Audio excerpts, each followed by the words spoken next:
Hello hi welcome back to gold channel. இன்றைக்கி October 28 இன்று மாலை மீண்டும் தங்கம் விலை குறைஞ்சிருக்குது. இன்றைக்கி காலையில் நமக்கு ஒரு கிராமுக்கு 150 ரூபாய் குறைந்து 22 கேரட் ஆபரண தங்கம் 11,300 ரூபாய்க்கு விற்பனை செய்யப்பட்டு வந்துச்சு. இப்படிப்பட்ட சூழலில் இப்போதைய நிலவரப்படி பார்த்திங்க அப்படின்னா மீண்டும் தங்கம் விலை குறைஞ்சிருக்கு. அதுவும் கணிசமான அளவிலே குறைஞ்சிருக்கு அப்படின்னே சொல்லலாம். ஒரு கிராமுக்கு மீண்டும் 225 ரூபாய் குறைந்து 11,075 ரூபாய்க்கு ஒரு கிராம் ஆபரண தங்கம் விற்பனை ஆகிட்டு வருது. டோட்டலாக நமக்கு இன்றைக்கி மட்டுமே 375 ரூபாய் குறைஞ்சிருக்குது ஒரு கிராமுக்கு.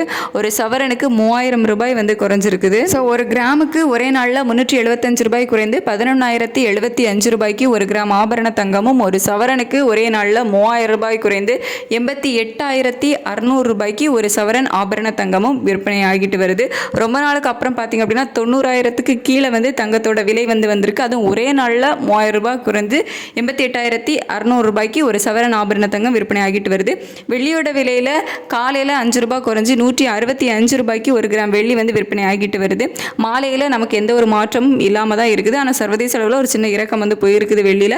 அது எதுவுமே நமக்கு மாலையில் அப்டேட் பண்ணலை. தங்கம் விலை மட்டும்தான் அப்டேட் பண்ணியிருக்காங்க. மீண்டும் 225 ரூபாய் குறைஞ்சதை அப்டேட் பண்ணியிருக்காங்க. வேறு ஏதாவது அப்டேட் இருந்துச்சு அப்படின்னா உங்களுக்கு வீடியோவில் தெரியப்படுத்துகிறேன். இப்போதைக்கு பார்த்தீங்க அப்படின்னா இவ்வளோ தான். அதாவது தங்கம் விலை மட்டும்தான் 225 ரூபாய் குறைஞ்சது அப்டேட் ஆகிருக்குது. வெள்ளி விலையில் எந்த ஒரு அப்டேட்டும் இல்லாமல் இருக்குது. ஏதாவது அப்டேட் ஆச்சுது அப்படின்னா வீடியோவில் உங்களுக்கு தெரியப்படுத்துகிறேன். இதுக்கு மேலே சர்வதேச அளவில் நிலவரம் எப்படி இருக்குது அப்படிங்கிறத நம்ம நைட் உள்ள வீடியோவில் பார்க்கலாம். தேங்க்யூ.